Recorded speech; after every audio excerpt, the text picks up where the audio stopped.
సువార్త ప్రకటించు సభకు జయము. రాజ్య సువార్త ప్రకటించు సభకు జయము. క్రీస్తులో అన్ని చోట్ల, క్రీస్తులో అన్ని చోట్ల వారికి జయము. సర్వలోక ప్రభువునకు సంపూర్ణ జయము. సర్వలోక ప్రభువునకు సంపూర్ణ జయము.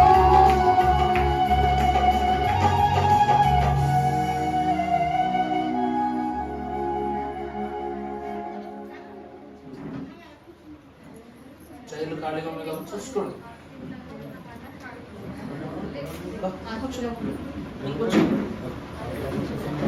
చూసుకుని సర్దు కూర్చోండి అమ్మా. కింద కూర్చోగలిగే శక్తి ఉన్నోళ్ళు పట్టా వాడుకోవచ్చు. లేదు మాకు ముసలోళ్ళ మోకాళ్ళ నొప్పులు లాంటి పరిస్థితులు ఉన్నాయి అన్నవాళ్ళు ఏ ఇబ్బంది లేదు. చైర్లు మాత్రం కాస్తంత పెద్దవాళ్ళకి సహకరించండి. కింద కూర్చుకోగలిగే శక్తి ఉన్న వాళ్ళని కిందకు వచ్చేసేయండి. పర్వాలేదు. సరే, దయచేసి పిల్లలైన వారు మేము ఈ స్థలములలో అలరి చేయకుండా కూర్చోనండి. దేవుని యొక్క మహాఘనమైన పరలోక ఆశీర్వాద ఔదార్యము చేత నింపబడి కరుణా వాత్సల్య ఆసీనుడు త్రిత్వదేవుడు బంగారు తల్లులు ఒక్క పని చేయండి. మీరు పులిపేరు మీకు వచ్చేయండి చెప్తాను. మేము చిన్నపిల్లలు వచ్చేయండి, పర్లేదు రండి. ఇది పాతకాలం నుంచి ఉన్న పద్ధతే. ప్రభుదాస్ గారు కూర్చోబెట్టేవారు ఆంటీ గారు, పర్వాలేదు. ఆ కాలంలో అందరు పిల్లలు ఎక్కువైపోతే ఆలయంలో సరిపోతే పిల్లలు పైనే. నాన్న వచ్చేసేయండి, కొంచెం పెద్దవాళ్ళు చదువుకుంటా పైన కూర్చోండి. నా వైపు తిరిగి కూర్చోండి, సరిపోతుంది. ఇలా కూర్చోండి, నా వైపు తిరిగి కూర్చోండి. కూర్చోండి. ఎవరైనా పిల్లలు కూర్చుంటే వచ్చేసేయండి. ఇక్కడ కూర్చోండి, పైన కూర్చోండి. అర్జున్ కూర్చోండి, నాకు ఏ అడ్డం లేదు. సరే, సంతోషము. దేవుని యొక్క మహాకృపా కనికరమును బట్టి అతి పరిశుద్ధుడైన దేవదేవుని వాక్కు ద్వారా 2026వ వత్సరమని తలుపు గుండా మనలను ప్రవేశపెట్టి హెబ్రీ మహాభక్తుడు 12వ అధ్యాయములో సెలవిచ్చినట్లు ఎంత గొప్ప సాక్షి సమూహము మేఘము వలె మనలను ఆవరించి ఉన్నందున మనము కూడా అట్టి భారమును సులువుగా చిక్కునబెట్టు పాపములను విడిచిపెట్టి విశ్వాసమునకు కర్తయును దానిని కొనసాగించు వాడును అయ్యున్న యేసు క్రీస్తు ప్రభు వైపు చూస్తూ మన ఎదుట ఉంచబడిన పందెములో చాలమ్మా. దేవుని యందు ప్రియబిడ్డలారా, మనము ఎవరము అంటే ఇంత గొప్ప సాక్షి సమూహము. దేవుని సంఘమైన వారలారా, మహాభక్తుడైనటువంటి ఏలియా ఆనాడు బయలు ప్రవక్తలను తన ప్రార్థనా బలము చేత ఎదురించు నిమిత్తము యెహోవాకు ప్రణమిల్లి ప్రార్థించినప్పుడు ఒక మహాసాంద్ర మేఘము ఆ పర్వతము పైన కమ్ముకొని పరలోకము నుండి దేవుని యొక్క ఆత్మ అగ్ని వలె ఆ స్థలమునకు దిగి వచ్చుట మనము చూస్తూ ఉన్నాం. పరమ భక్తులు సెలవిస్తున్నారు, సాంద్ర మేఘము వలె కమ్ముకొనిన సాక్షి సమూహము అంటున్నారు. భక్తులు ఎవరు అనగా మేఘముతో పోల్చబడినటువంటి వారు. మనం ఎవరమటండి? మేఘముతో పోల్చబడిన వారము మనం.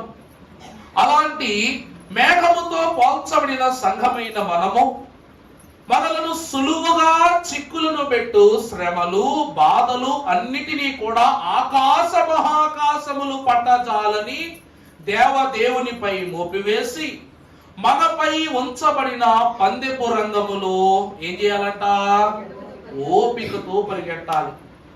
ఒక రోజట ఆకాశములో ఫలానా కొన్ని మేఘాలు కూడుకుని, ఈరోజు మనమందరము కలిసి ఫలానా చోట వర్షాన్ని కురిపిద్దాం, ఫలానా చోట రైతులందరూ కూడా ఏం చేస్తున్నారు, పంట వేసుకోవటానికి భూమి దున్నుకుని సిద్ధంగా ఉన్నారు అని మీటింగ్ పెట్టుకున్నాయంట. పెట్టుకుంటే అప్పుడు వాటన్నిటిలోకి అప్పుడప్పుడే తనను వర్షాన్ని భూమికి ఇవ్వటం ప్రారంభించినటువంటి ఒక లేతైనటువంటి చిన్ని మేఘం ఉందంట. ఉంటే ఈ మేఘములన్నిటితో పాటు ఇది కూడా ఆ స్థలానికి వెళ్ళాయట. వెళ్ళినప్పుడు రైతులందరూ కూడా ఆకాశము వైపు చూచి మేఘమా వర్షించుము అని వారు అడుగుతున్నప్పుడు ఈ మేఘములు ప్రాంతానికి ఒక స్థలముగా పంచుకుని ఆ స్థలమంతా వర్షం కురిపించాయంట.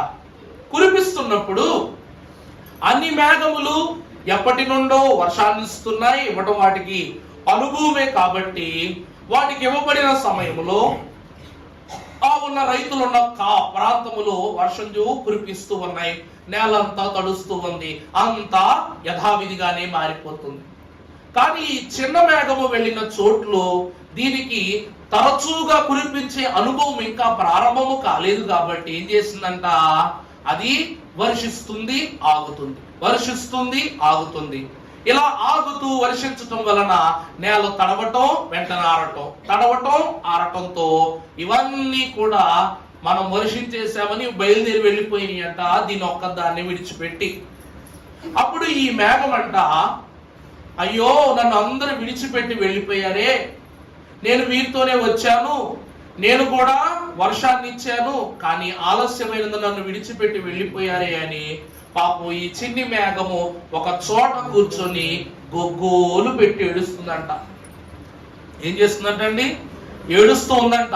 ఇది ఏడ్చి ఏడ్చి ఏడ్చి ఏడ్చి దానిలో ఉన్న నీరంతా కూడా ఏం చేస్తుంది, నేల మీదకి విడిచిపెట్టేస్తే అప్పుడట వెంటనే ఏ చోట అయితే ఇది భీకరంగా ఒక రైతు దగ్గర వర్షం ఇవ్వడానికి వచ్చిందో ఆ మొత్తం పొలం ఉన్న స్థలం అంతా చెరువులా చేసేసిందంట. ఏడ్చి ఏడ్చి ఏం చేసిందండి, చెరువులా మార్చేసిందంట. అంత భయంకరంగా ఏడ్చిందట. అప్పుడు అందరి పొలాలేమో తడపబడ్డాయి, ఇతని యొక్క పంట ఏమో అనగా ఇతని యొక్క భూమి ఏమైపోయిందంట, నిండారుగా పొర్లిపోయి బయటకు వచ్చేసిందంట. వచ్చేస్తే ఈ రైతు ఏం చేశాడంట, దేవుడా నువ్వు నన్ను ఎందుకు ఎలాగో బాధ పెడుతున్నావు, నన్ను ఎందుకు హింస పెట్టావు, అందరికీ వర్షం ఇచ్చావు, నాకు మాత్రమే ఇంత నీరు ఇచ్చావు, మరి నీరు ఎక్కువ పెట్టేశావు అనుకోండి భూమి దున్నుకోవడం కాదు కదా, కనీసం నాగలి దిగిందంటే భూమి అంతు వరకు దిగిపోద్ది. అందువలన ఇక అతడు ఏడ్చి దేవుని మీద భారం వేసేసాడంట. దేవా నువ్వే చేసేసావు, ఏం చేసావు, నువ్వు ఈ వర్షం అంతా నా మీదే కురిపించావు, నాకు ఈరోజు పంట వేసుకునే భాగ్యం లేకుండా చేసావని దేవుడి మీద నింద వేసేసాడంట. దేవుడి మీద నింద వేసేస్తే ఈ విషయములు దూతలందరూ పట్టుకుని వెళ్ళి ప్రభువా ప్రభువా ఇదిగో పలానా రైతు నిన్ను ఇలాగ అంటున్నాడు, నువ్వే ఇంత వర్షం కురిపించావంట కదా అని అన్నారట. అప్పుడు ప్రభు అన్నారు, అసలు ఆ చోటుకు వెళ్ళి వర్షించినటువంటి మేఘం ఎవరో కనుక్కునిరా అని చెప్పి దూతను పంపించారంట దేవుడు. అప్పుడు ఆ దూత తిరిగి వెళుతూ వెళుతూ మేఘాలన్నిటి దగ్గరికి వెళ్ళి ఎవరు ఆ స్థలంలో వర్షించింది అని అడిగితే అప్పుడు పలానా చిన్న బుడ్డి మేఘం ఉంది, అది వర్షించడానికి వెళ్ళింది అన్నారు. ఎక్కడుంది అది అంటే మాతో రాలేదు అందంట. పదండి అందరూ కలిసి దాని దగ్గరికి వెళదామని చెప్పేసి వెళితే అదేం చేస్తుందంట, ఏడుస్తుందంట. ఏడుస్తుంటే అప్పుడు అన్నారంట, ఈమెను తీసుకుని వెళ్ళి దేవుని ప్రస్తావనలో పెట్టి ఎందుకు నీవు ఇట్లాగన చేసావని చెప్పేసి అడిగితే ప్రభువు ఎదుట అంటుందంట, నా జట్టు వారందరూ నన్ను విడిచిపెట్టి వెళ్ళిపోయారు, అయోమయ స్థితిలో నేను ఏమి చేయాలో తెలియక వేదన పొందిన దానినై నా యొక్క హృదయమంతయు నీరైపోయింది, భయంకరంగా ఏడ్చేశాను, ఆ ఏడ్పు వల్ల ఆ రైతుకి ఏం కలిగింది, నష్టం కలిగింది అన్న. ప్రభువు నందు దేవుని ప్రియబిడ్డలారా, ప్రభువు ఇంత గొప్ప సాక్షి సమూహము అని అంటున్నారు తప్ప ఇంత గొప్ప సాక్షి అని ఒకరిని ఎత్తి చూపించడం లేదుగా.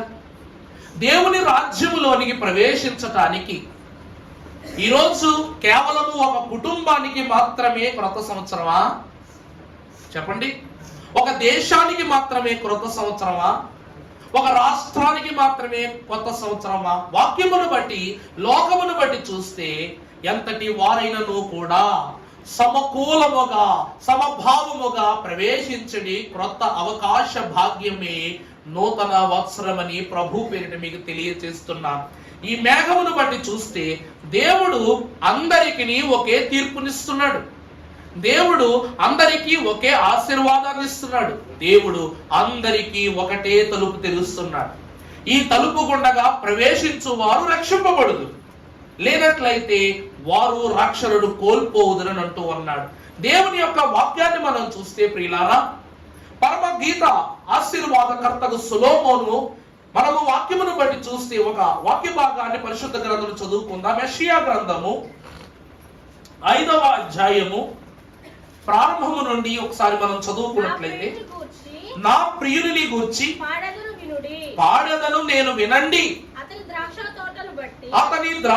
తోటను బట్టి నాకు ఇష్టడయ్యున్న వానిని గూర్చి పాడెదను నేను వినండి. సత్తువ భూమి కలిగిన కొండ మీద ప్రభువునందు దేవుని ప్రియమిట్లారా, మీరు ఈ వాక్యాన్ని జాగ్రత్తగా చూసినట్లయితే ఇక్కడ ప్రియురాలు అయ్యున్న సంఘము ప్రభువు యొక్క ఏర్పాటును బట్టి వాగ్దాన దేశమని చెప్పబడిన క్రొత్త నిబంధన ఆశీర్వాద దేశములోనికి ప్రవేశించిన ఈ యెహోషువ కలేబులైనటువంటి వారు బయటకు వస్తూ తీసుకువచ్చిన ఒకే ఒక్క ఆనవాలు 2 గెడకర్రలు, కనుక ఒక కర్ర అటువైపు ఇటువైపు మధ్యలో వేలాడగట్టిన ద్రాక్ష గుర్తు. ఈ ద్రాక్ష గుర్తు ఎట్లుందయ్యా అంటే, ఒక నరుడు సర్వసాధారణముగా మోసుకుని వచ్చేది కాదు. మీకు అర్థమయ్యేలా చెప్పాలంటే, ఒక సంచంత ద్రాక్ష గుత్తట, 50 కిలోలు సంచి ఉంటుంది చూడండి, ధాన్యం మోసే సంచి, అంత ద్రాక్ష గుత్తిని వారు కట్టుకుని తీసుకుని వచ్చారట. ఈరోజు ఈ ప్రియురాలయ్యున్న వధువు ఒక మాటను సెలవిస్తుంది, సత్తువ కలిగిన భూమి గల కొండ మీద నా ప్రియునికి ఒక ద్రాక్ష తోటయుండెను, ఆయన దానిని బాగుగా త్రవ్వి రాళ్లను ఏరి అందులో శ్రేష్టమైన ద్రాక్ష తీగలను నాటించెను, బురుజు ఒకటి వేయించి ద్రాక్ష పండ్లు ఫలింపవలెనని, కానీ అది కారు ద్రాక్షలు. ఎందుకంట? ప్రభువునందు ప్రియమిత్రులారా, యేసు క్రీస్తు ప్రభువు కూడా దీనిని గూర్చి ఒక ఉపమానాన్ని బోధిస్తూ లూకా సువార్త 13వ అధ్యాయము 6వ వచనములో మనకు ఈ మాటను ఉపమాన రీతిగా చెప్పాను. చాలండి. అక్కడ నా ప్రియుని ద్రాక్ష తోట, ఇక్కడ ఒక మనుష్యుని ద్రాక్ష తోట. ఇక్కడ మనుష్యుడు అను పదమునకు, అక్కడ ప్రియుడు అను పదమునకు రెండిటికి కూడా మానవ తాత్పర్య సంబంధము ఉన్నదని ప్రభు పేరిట మీకు మరొకసారి తెలియజేస్తున్నాను. ప్రియుడంటే ప్రభువు కదా, దేవుడు కదా, ఆయన నరరూపధారునిగా పోల్చకూడదు కదా అంటే ఎవరూ పోల్చలేదు ఈ లోకంలో. ప్రభువు తనను తానే తగ్గించుకుని నరునిగా ఈ లోకమునకు వచ్చారు గనక, తన పోలిక చప్పున నరుని చేశాడు గనుక, నరుడు ఎవరి పోలిక? దేవుని పోలిక. అనగా పోలిక ఉందా లేదండి? ఉంది. ఆ నరుడే ప్రియుడు, పాపహరుడు అని వాక్యములో వధువు సంఘము వరుని కొరకు ఎదురు చూచుచున్నది అని కీర్తనలో రాశారయ్య. ప్రభునందు ప్రియులారా, అక్కడ ఉన్నటువంటి ఆ ప్రియుడు తన ద్రాక్ష తోటను చదును చేసి, రాళ్ళన్నీ కూడా ఏరివేసి, కంచె వేసి, సరి అయినటువంటి పని రీతిగా దానిని పెంపార చేసుకున్నాడు. కానీ అక్కడ ద్రాక్ష పండ్లు సరైనవి కాయలేదు. ఎందుకు? ఆ పాత నిబంధన కాలములో అంత జాగ్రత్త తీసుకున్నటువంటి ఆ ద్రాక్ష తోట కాయలేదంటే, ఈ యజమానుడి దృష్టి అంతా కూడా అంజూరపు చెట్టు మీదే ఉంది కాబట్టి. దీని మీద ఉందండి, అంజూరపు చెట్టు మీద ఉంది. చదవండి అమ్మా మాటలు. లోక 6:13. మరియు ఆయన వారితో ఈ ఉపమానము చెప్పెను. ఒక మనుషుని ద్రాక్ష తోటలో అంజూరపు చెట్టు ఒకటి నాటబడెను. అతడు దాని పండ్లు వెదక వచ్చినప్పుడు ఏమీయు వెదక వచ్చినప్పుడు ఏమీయు దొరకలేదు. కనుక అతడు ఇదిగో 3 ఏళ్ల నుండి నేను ఈ అంజూరపు చెట్టును పండ్లు వెదక వచ్చుచున్నాను గాని ఏమీయు దొరకలేదు. చాలండి. ప్రభువునందు దేవుని ప్రియమిత్రులారా, దైవజనులు అన్నారు, క్రొత్త సంవత్సరములో ప్రవేశపెట్టబడుతున్న మనకు ఆ గతించిన 3 సంవత్సరాలు ఆ అంజూరపు చెట్టుకు దేవుడిచ్చినటువంటి అవకాశం ఏదైతే ఉందో దానిని భక్తులు 30దంతల పంటగా, 60దంతల పంటగా, 100అంతల పంటగా భక్తులు వాక్యం ద్వారా బయలుపరుస్తున్నారు. అనగా మొదటి సంవత్సరము తండ్రి కాలము, 2వ సంవత్సరము కుమారుని కాలము, 3వ సంవత్సరము పరిశుద్ధాత్మ కాలం. ఈ 3 కాలములు 100ంతల పంట నిమిత్తము తాను చేయవలసినవన్నీ చేసినప్పటికీ అది ఫలించలేకపోగా నరక జూచినటువంటి యజమానుని యొద్దకు కూలివాడు పనివాడుగా యేసు క్రీస్తు ప్రభు వారు మన నిమిత్తం ఈ లోకానికి వచ్చి మరి ఒక సంవత్సరం అనే మాట అక్కడ ఉపయోగించినట్లు మనం చూస్తున్నాం. 2026 వత్సరము ఇది ప్రత్యేకమైన వత్సరం ఏం కాదు. ఈ వత్సరములో సూర్యుడు తూర్పునే ఉదయిస్తాడు, చెప్పండి, పడబట్టనే అస్తమిస్తాడు.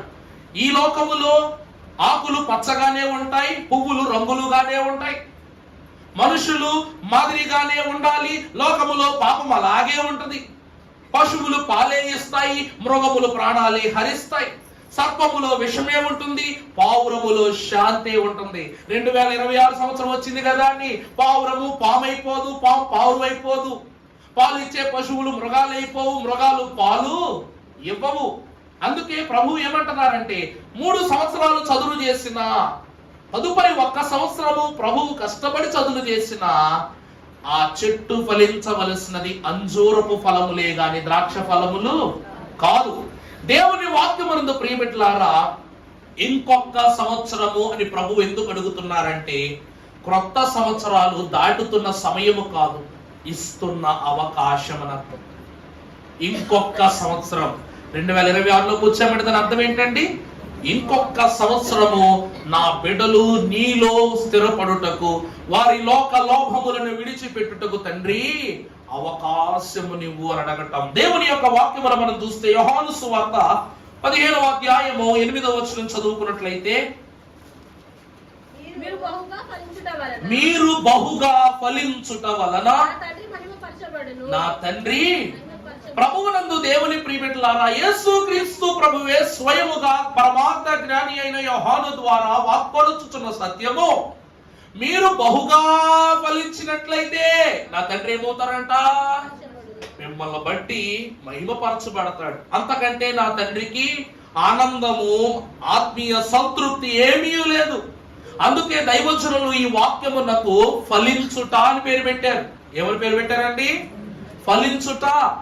యేసు క్రీస్తు ప్రభు యొక్క జీవితాన్ని గమనించినట్లయితే ప్రభువు జన్మ పుచ్చుకున్నది మొదలుకొని నూతన జన్మయగు బాప్తిస్మము వరకు అనగా 30 సంవత్సరాలలో ప్రభువుకి ఇవ్వబడిన ఆశీర్వాదము ఫలించుట.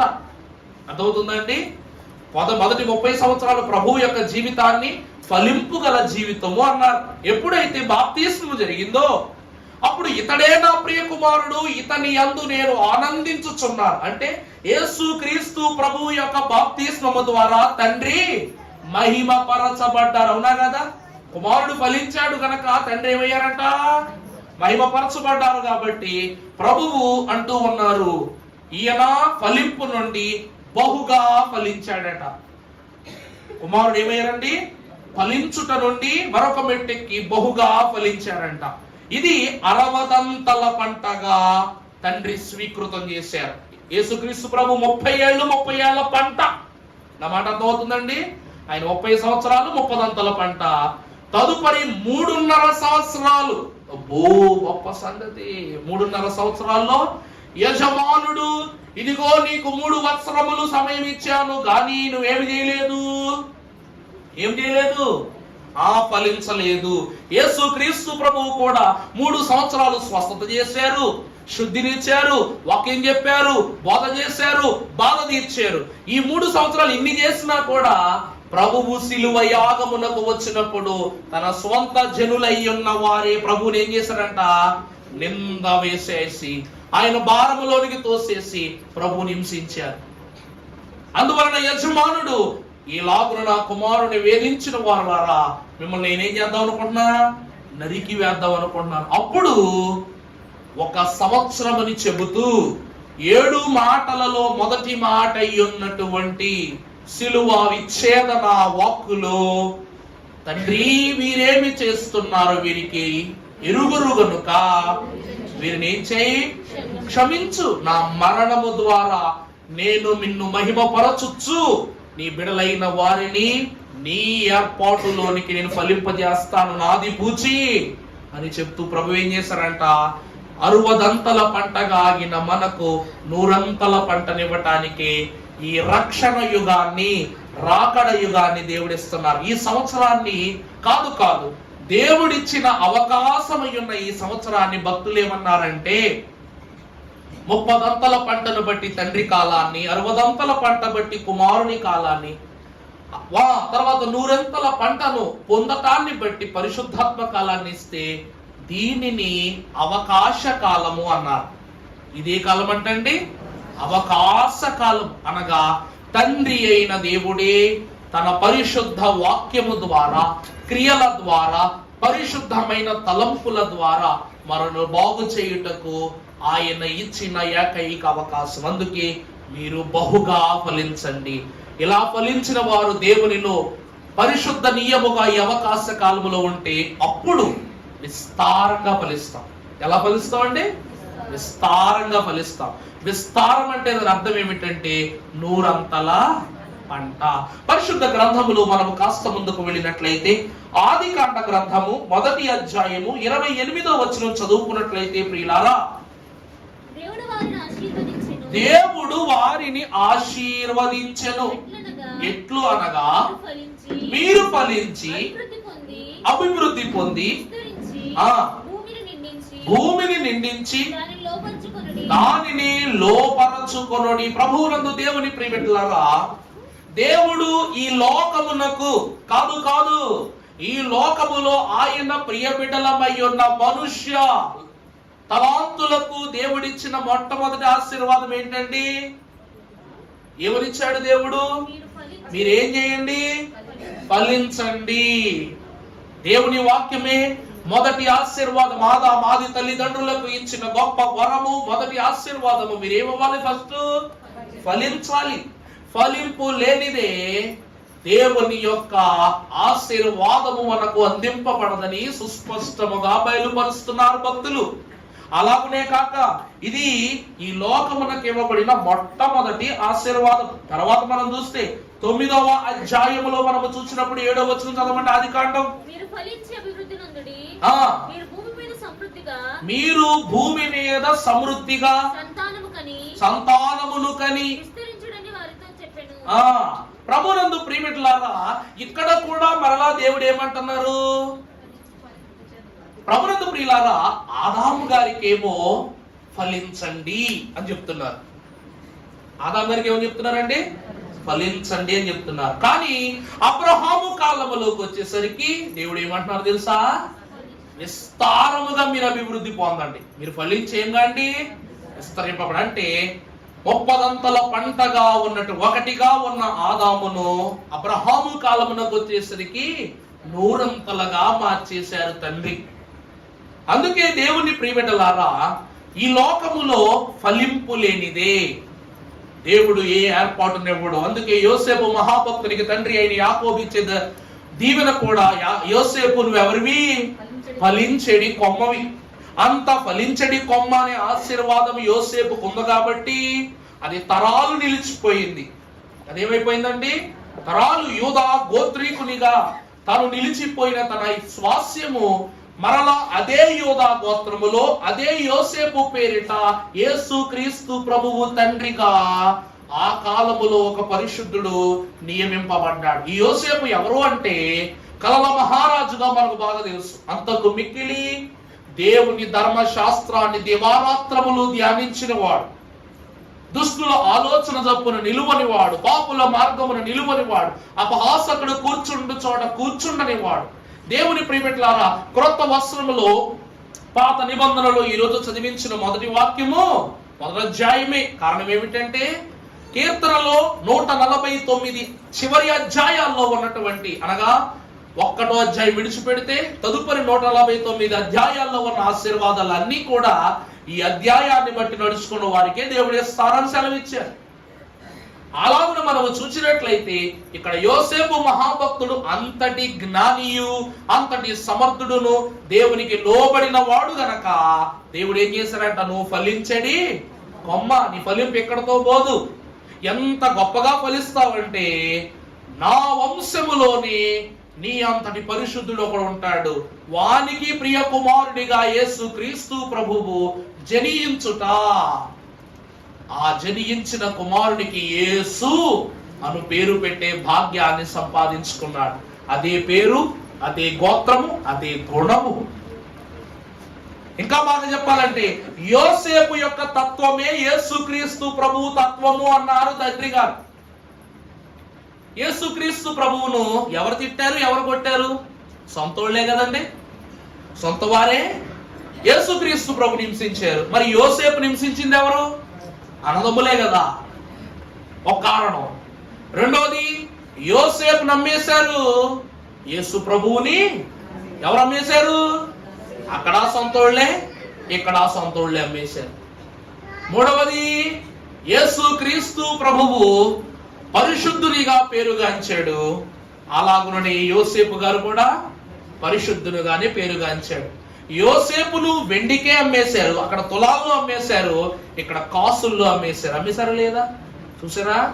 యోసేపు ఫలించడి కొమ్మ ఎందుకు అంటున్నారంటే ఆ తరము వాడైన యోసేపులో నుండి మరొక యోసేపు ఆ కాలము నుండి ఈ కాలమునకు నిబంధన కాలములోనికి రాగా ఆయన ప్రియ కుమారుడు యేసుక్రీస్తు ప్రభువుకు కూడా ఆ తలంపులు, ఆ తలాంతుల యొక్క స్థితులు ప్రాప్తించుట వాక్యమును బట్టి ఘనస్థితి.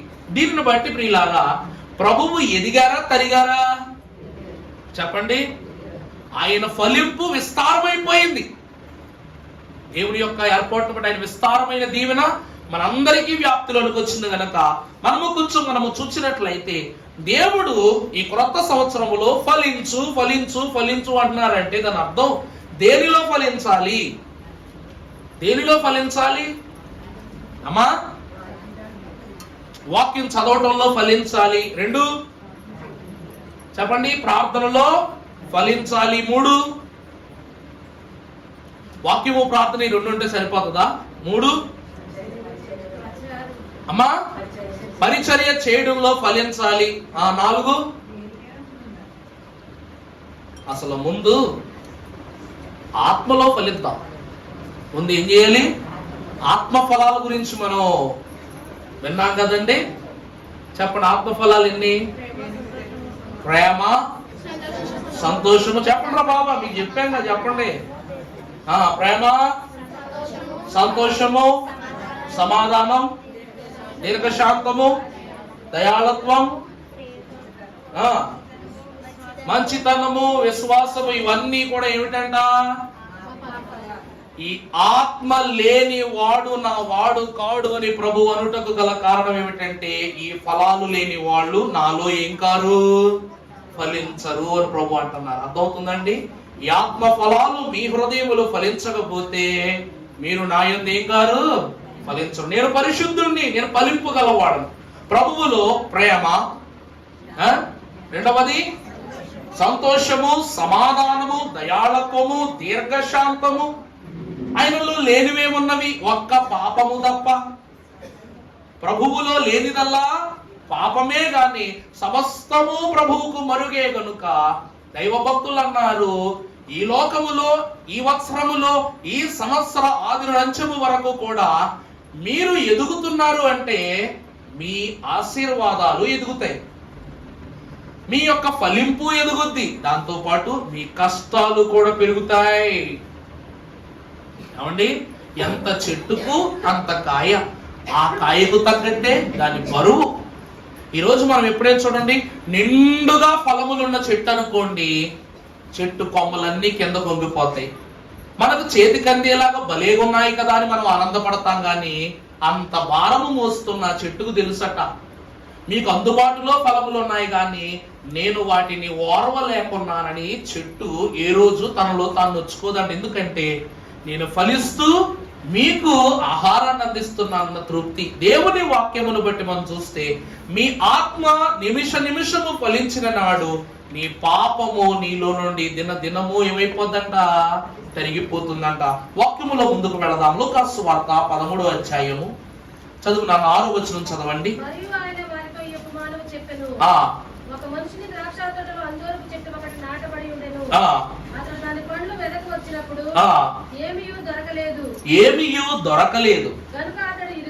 గనుక అతడు ఇదిగో 3 ఏండ్ల నుండి నేను ఈ అంజూరపు చెట్టుల పండ్లు వెదకవచ్చుచున్నాను, కానీ నాకు ఏమీయూ నాకు ఇక్కడ ఏం కావాలా, దొరకలేదు అంటున్నారు. ప్రభువునందు మనం ఒకసారి చూసినట్లయితే ఇక్కడ 2 రకాల ఫలములు ఇచ్చేటువంటి చెట్లు ఉన్నాయంట.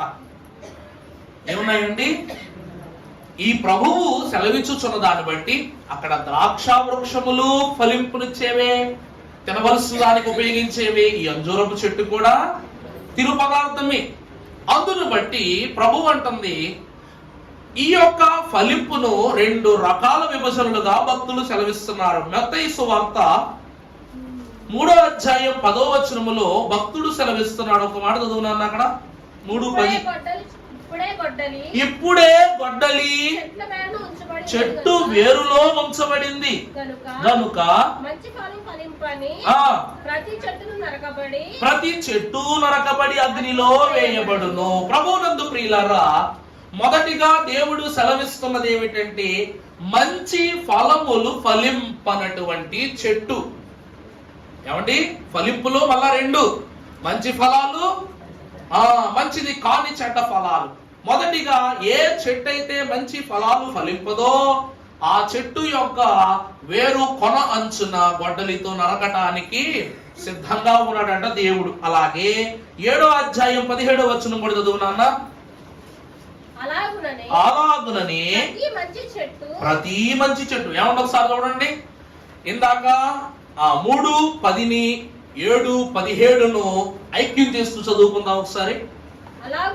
అలాగుననే ప్రతి మంచి చెట్టుయు మంచి ఫలములను ఫలించును, పనికి మాలిన చెట్టు మంచి చెట్టు కాని ఫలములను ఫలింపనేరదు. మంచి ఫలములు ఫలింపని ప్రతి చెట్టు నరకబడి అగ్నిలో వేయబడును. దేవేష్టులారా, దేవనామమున ప్రభు యొద్దకు వచ్చిన వారులారా, క్రొత్త సంవత్సరములో దేవుడు అంటూ ఉన్నారు, మీరు నా తట్టు తిరిగినట్లయితే ఈ క్రొత్త సంవత్సరములో మీరు ఫలిస్తారు. మీరు నా తట్టు తిరగని ఎడలా ఫలించగలరా?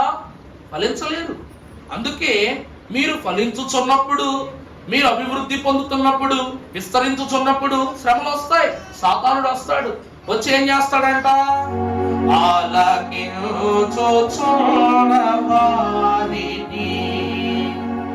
పగవాడు చూచి ఆలకించకుండా చేయును. మేలో మాటలాలకించి మిగత మాటలాలకింప మేలో మాటలాలకించి మిగత మాటలాలకింప చాలా కలిగినట్టి దిల్వి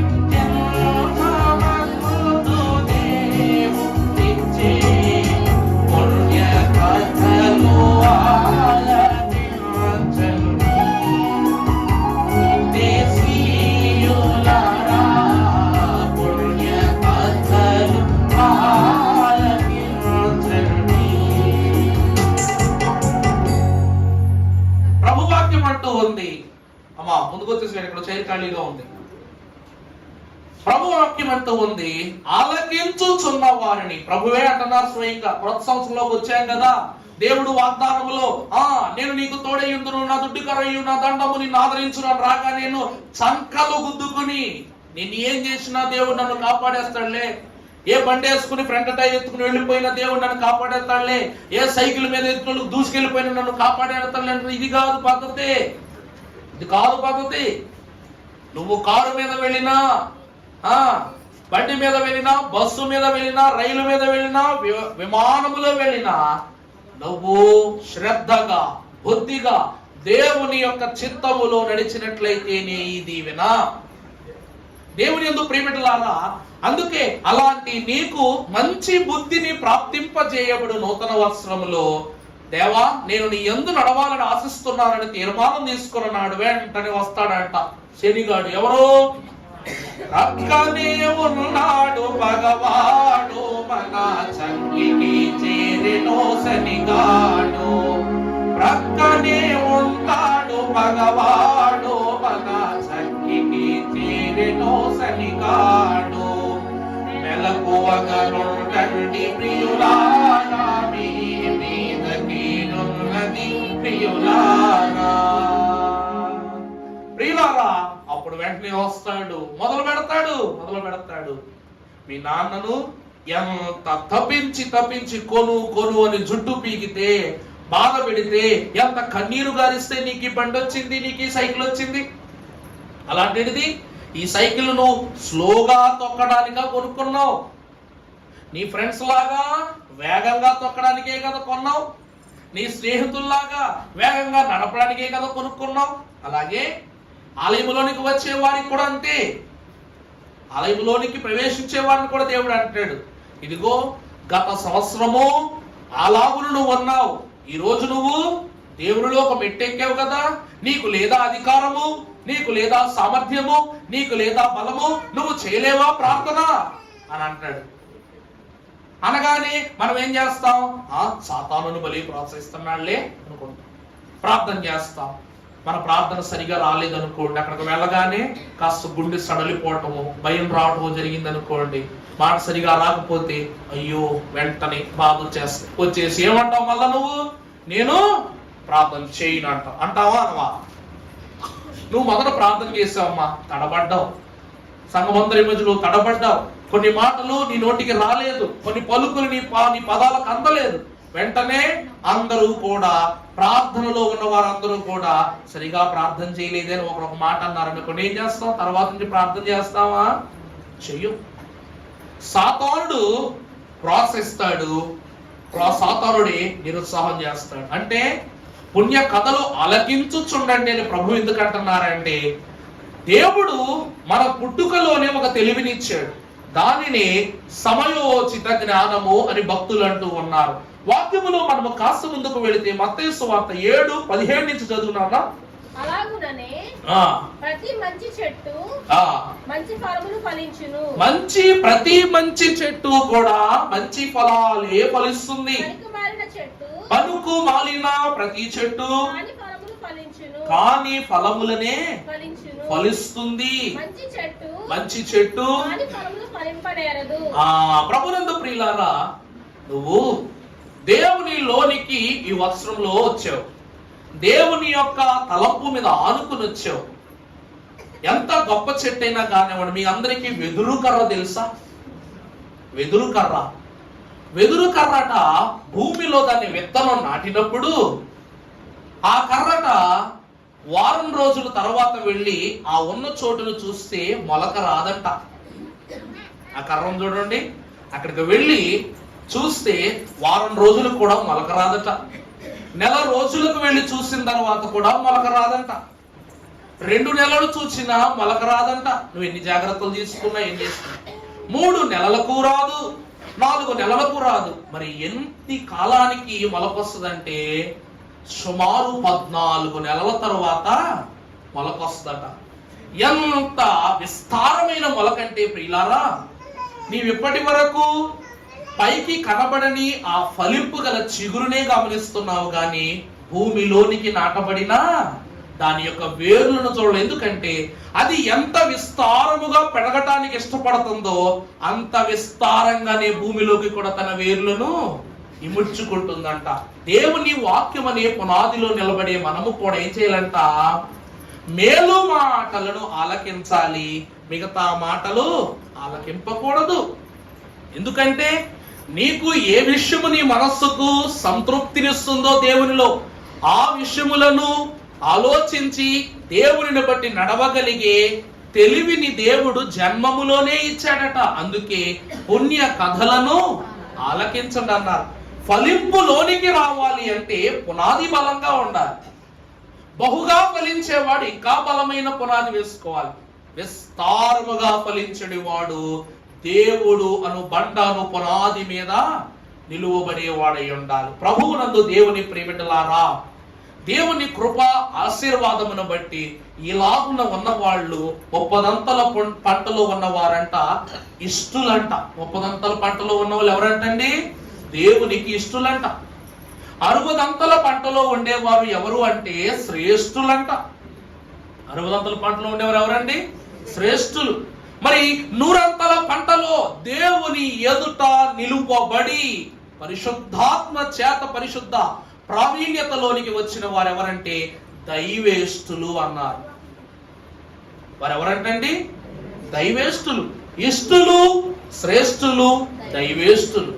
అందుకే వాక్యమును వినటానికి వచ్చిన మనకు 3 అలవాట్లు ఇవ్వస్తున్నాడు దేవుడు. మొదటిగా వినే వరస. 30 పంట వారు ఎవరట? వినేవారు. రెండవది విని వ్రాసుకునేవారు. వినే వరస 60 వరస. రాసుకుంటాం అంటే పుస్తకాల మీద రాసుకుంటాం కాదు. ఎవరుకోవాకండి. ఎక్కడ రాసుకోవాలంట వాక్యాన్ని? హృదయమును పలక మీద రాసుకోవాలట. మూడవది విని వ్రాసుకుని దానిని ప్రకటించే వారి వరుస, అనగా ఆ వాక్యమును బోధించే వారి వరుస 100 వరుస. ఈ వరుసలో ఉన్నవారు దైవేష్ఠులు. అంటే నీవు విన్న వాక్యమును, నీవు హృదయములో పదిలపరుచుకున్న వాక్యమును మరొకరికి నీవు అందించటాన్ని బట్టి నువ్వు దేవునికి ఏమవుతున్నావు? ఇష్టడు అవుతున్నావు. మరొకరిని ఇష్టుల్ని చేస్తున్నావు గనక ప్రభునందు ప్రియబిడ్డలారా, మనము మంచి ఫలములిచ్చు వృక్షమే. మీకు అర్థమయ్యేలాగా ఒక చిన్న ఎగ్జాంపుల్ చెప్తా. డాక్టర్ గారు చెప్పారు అండి, అయ్యగారు ఒక యాపిల్ తింటే మన ఆరోగ్యం బాగుంటుందంట రోజు అన్నవాళ్ళు ఒకసారి చేయొద్దండి. రోజుకు ఒక యాపిల్ తింటే చాలా మంచిది.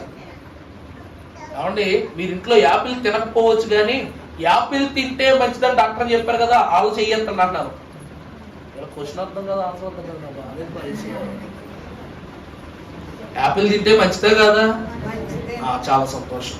మరి యాపిల్ గింజలు తింటే అయ్యా చనిపోతారండి. మరి యాపిల్ తింటే బతుకుతున్నాం కదా. పొట్టలో మొక్కలే సైనైడ్ వస్తుంది. ఏ ఫలాన్ని కూడా తినమంటారు. ఇప్పుడు కమలా పండు తిన్నాం, గింజలు మింగేయచ్చు. ఏమండి, ఇంకేం తినొచ్చు? కివి ఉంది, గింజలతోనే తినేస్తాం. ఏ ఫ్రూట్స్ ఉన్నా కూడా గింజలతోనే. మామిడి టెంకలు కూడా ఇడిచిపెట్టాం మనం.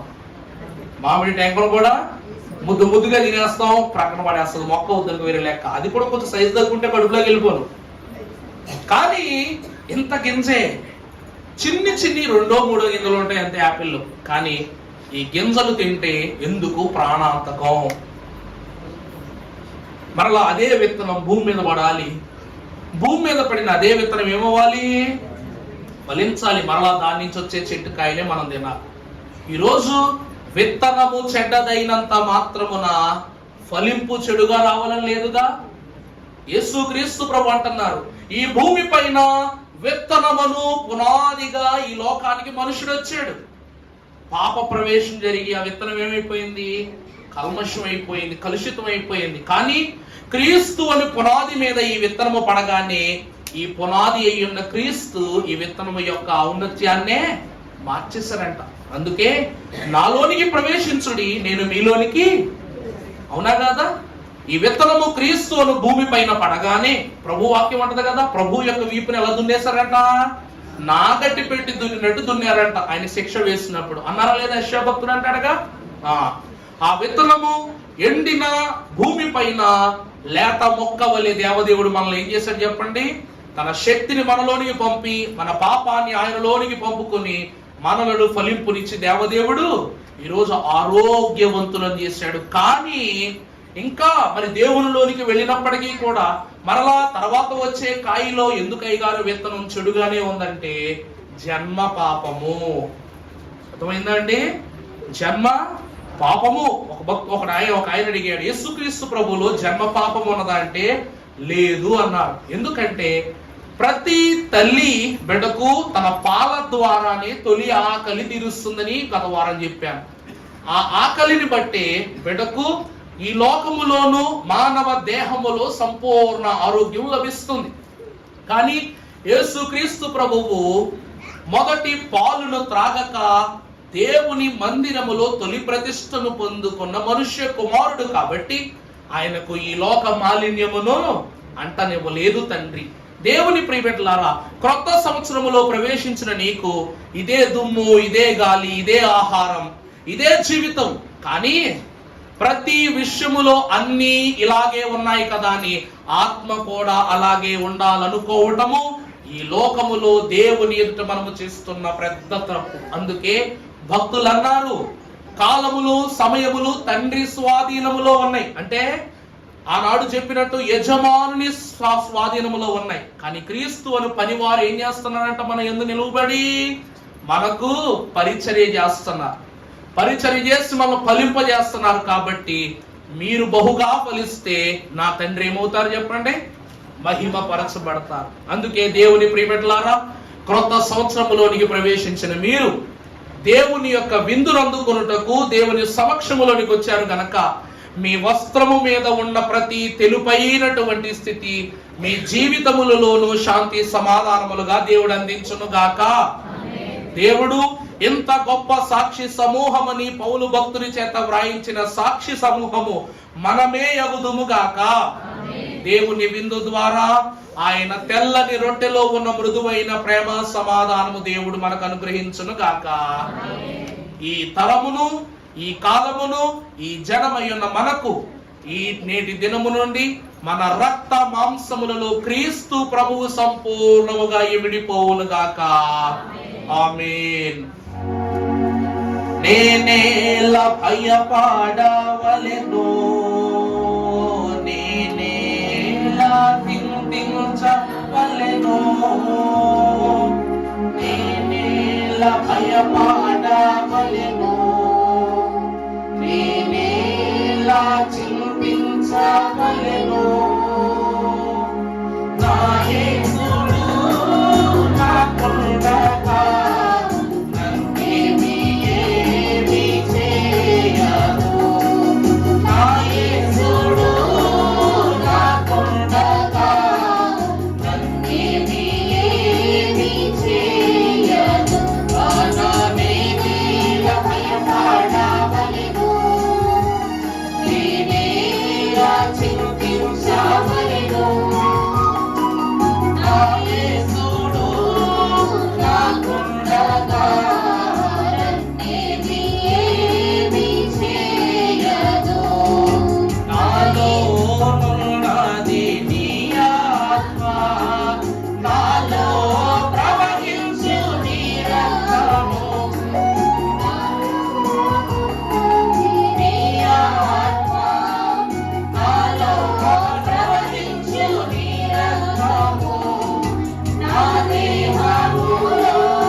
ప్రభునందు ప్రియబిడ్డలారా, అలాగున దేవుడే మనకు సర్వమై ఆయనను ఈ వత్సరములో, రానున్న వత్సరములో, రాకడ కాలము మన యొద్దకు సమీపించి ఆయనతో ఆయుక్తము చేయ వరకు ఆయనే మనకు తోడుండును గాక.